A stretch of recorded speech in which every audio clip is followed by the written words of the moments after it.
کچھ حقیقت جو آپ کی زندگی میں ضرور پیش آئی ہوں گی۔ اس پوسٹ کو زیادہ سے زیادہ شیئر کیجیے گا۔ انسان جب اندر سے ٹوٹ جائے تو کسی بھی ماحول سے خوش نہیں ہوتا، چاہے آس پاس بہت سے محبت اور احساس کرنے والے ہی کیوں نہ ہوں۔ دنیا کا سب سے اچھا تحفہ وقت ہوتا ہے، اور اگر کوئی آپ کو وقت دیتا ہے تو وہ آپ کو اپنی زندگی کا وہ پل دے دیتا ہے جو کبھی لوٹ کر نہیں آتا۔ ساری زندگی کوئی جینے کی وجہ نہیں پوچھتا، لیکن مرنے والے دن سب پوچھتے ہیں کیسے مرا۔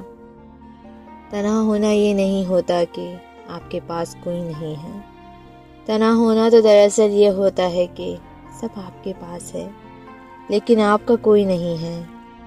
جہاں ہم محفل میں بیٹھ کر مزے سے کسی غیر موجود شخص کی برائیاں بیان کرتے ہیں، یقین جانیے وہاں سے اٹھتے ہی ہماری برائیاں شروع ہو جاتی ہیں۔ کھانے میں کوئی زہر ڈال دے تو اس کا علاج کیا جا سکتا ہے، لیکن اگر کان میں کوئی زہر ڈال دے تو اس کا کوئی علاج نہیں۔ انسان کے اندر دو کمزوریاں بہت عام ہیں: بھلانے کے قابل باتوں کو یاد رکھنا اور یاد رکھنے کے قابل باتوں کو بھول جانا۔